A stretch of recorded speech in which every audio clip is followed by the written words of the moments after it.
नमस्कार दोस्तों, आपका स्वागत है। डेनियन ब्रिंकली नाम के एक इंसान है दोस्तों, और उनके साथ 1975 में एक ऐसी घटना हुई थी। जब वो रोड से जा रहे थे दोस्तों रास्ते से, तब एक बिजली की तार का उनको एक झटका लगा और उसमें उनके साथ ऐसी दुर्घटना हुई, एक ऐसा हादसा हुआ कि वो दोस्तों एकदम बेहोश हो गए। बहुत ही ज़्यादा बड़ा वो हादसा था दोस्तों, उनको बहुत ही ज़्यादा करंट लगा था। और उसके बाद क्या हुआ दोस्तों, वो ये कहते हैं कि मैं एक अलग ही दुनिया में अपने आप को मैंने पाया। और उस दुनिया में जाने के बाद उन्होंने वहाँ पर बहुत सारी पवित्र आत्माओं को देखा। और वो जो पवित्र आत्माएं थी दोस्तों, उन्होंने डेनियन को बहुत ज़्यादा बातें कही, उनको बहुत कुछ समझाने की कोशिश करी। डेनियन उस वक्त 25 साल के थे और वो ये कहते कि मैंने अपने हाथों से उस वक्त ही बहुत ज़्यादा पाप किए थे। पाप बड़े बड़े तो नहीं, लेकिन दूसरे को दुख देना, हमेशा हमारे बारे में सोचना, भला बुरा फटक से किसी को कुछ कह देना और उसके बारे में माफ़ी भी ना मांगना। मैं जो भी कर रहा हूँ बुरा भी, तो वो भी कहीं ना कहीं अच्छा है। इस तरीके से उनके कर्म थे। लेकिन उस दुनिया में जाने के बाद उनको बहुत ज़्यादा इस बात से दोस्तों पछतावा हुआ।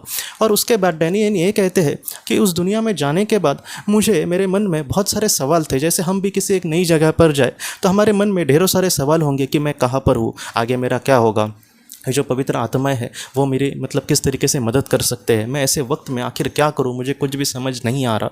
तो ऐसी जो बातें थी डेनियन के साथ भी हो रही थी। वो ये कहते हैं कि मेरे सामने बहुत ही एकदम पवित्र आत्माएं थी। कहीं ना कहीं अपनी माँ हमसे जिस तरीके से प्यार करती है, वैसे ही वो मुझ पर प्यार की वर्षा कर रहे थे। और उसके बाद दोस्तों डेनियन हमसे ये कहते हैं कि मेरे मन में जब कोई भी सवाल आता था, तो वो ये कहते हैं कि वहाँ पर शब्दों का तो प्रयोग नहीं होता।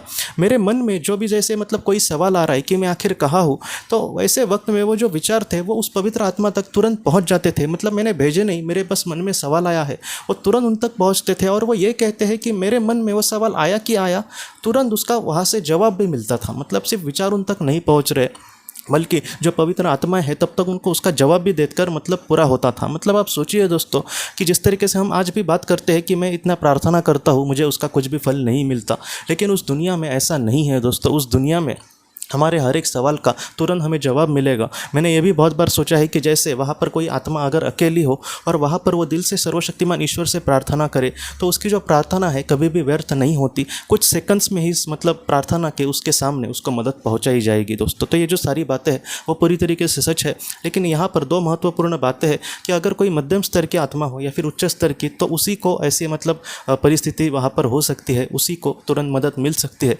लेकिन अगर किसी के बहुत ही ज़्यादा बुरे कर्म हो, एकदम कोई आत्मा निचले स्तर की हो, तो ऐसे वक्त में उस दुनिया में दोस्तों उसको तुरंत मदद मिलेगी कि नहीं, हम नहीं कह सकते। लेकिन बहुत बार ये भी सोचा गया है, ये भी देखा गया है दोस्तों कि जो निचले स्तर की आत्माएं होंगी उनको भी वहाँ पर तुरंत मदद मिलती है। लेकिन ऐसा नहीं है कि उनको मदद उनका जो सारा दुख है वो दूर हो जाएगा। जो भी उन्होंने पाप किए हैं, जो भी लोगों को दुख दिए है, उसका कहीं ना कहीं संघर्ष उनका करना ही पड़ेगा। उसका फल उनको भुगत कर ही कहीं ना कहीं वो उच्च लोक में ज़रूर आ सकते हैं दोस्तों। तो ये बात पूरी तरीके से सच है। लेकिन अगर हम आत्मलोक की बात करें तो वहाँ पर कोई भी प्रार्थना व्यर्थ नहीं होती।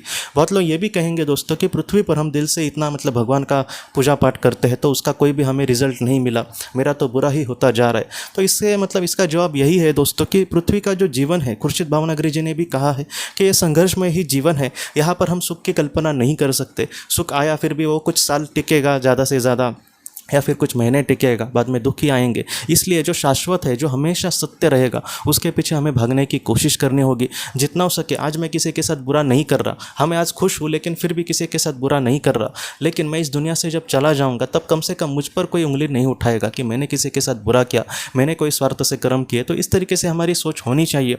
जितना हो सके आज मैं दुख में हूँ, लेकिन मैं किसी को दुख ना दूँ। तो ऐसे वक्त में दोस्तों हम सिर उठाकर उस दुनिया में ज़रूर जा सकेंगे। इसलिए यहाँ पर यह बात महत्वपूर्ण है कि उस दुनिया में हमारी जो प्रार्थना है, हमारी कहीं ना कहीं जो विनती है, वो कभी भी व्यर्थ नहीं होगी दोस्तों। इसलिए जितना हो सके उस दुनिया के लिए हमें तैयार होने के लिए इस दुनिया में जैसे पृथ्वी पर हमें बहुत ही अच्छे कर्मों से जीवन में आगे बढ़ना होगा। ऐसा जो इंसान है, ऐसे जीवन के ऐसे इंसान के जीवन को उस दुनिया में बहुत ही ज़्यादा मायने रखते हैं दोस्तों। वो बहुत ही ज़्यादा उस आत्मा के लिए महत्वपूर्ण होता है। तो दोस्तों हम अपने अगले वीडियो में मिलते हैं। तब तक आप अपने परिवार का ख्याल रखना। आपका बहुत बहुत धन्यवाद। ज़िंदगी की रोशनी ये एक कंसल्टेंसी है जो ऐसे लोगों को मदद करने की कोशिश करती है जिन्होंने किसी अपने को खोया है या फिर जो लोग अपने जीवन में बहुत ही ज़्यादा दुखी है। जो लोग इस संस्था के साथ जुड़ते हैं उन्हें पास्ट लाइफ रिग्रेशन की ऑडियोज़ भेजी जाएगी, जिससे घर बैठे वह पास्ट लाइफ रिग्रेशन का अभ्यास कर सकते हैं। और उन्हें 5 मेडिटेशन ध्यान की भी ऑडियोज़ भेजी जाएगी और इसके साथ साथ उन्हें PDF किताबें भेजी जाएंगी जो हिंदी और अंग्रेज़ी में है, जो मोबाइल पर या फिर लैपटॉप पर आप उसे पढ़ सकते हैं। और 10 ऑडियो बुक्स भी आपको भेजी जाएंगी। तो दोस्तों, अगर आप इस संस्था के साथ जुड़ना चाहते हैं तो कृपया इस नंबर पे व्हाट्सएप मैसेज करें। आपका बहुत बहुत धन्यवाद।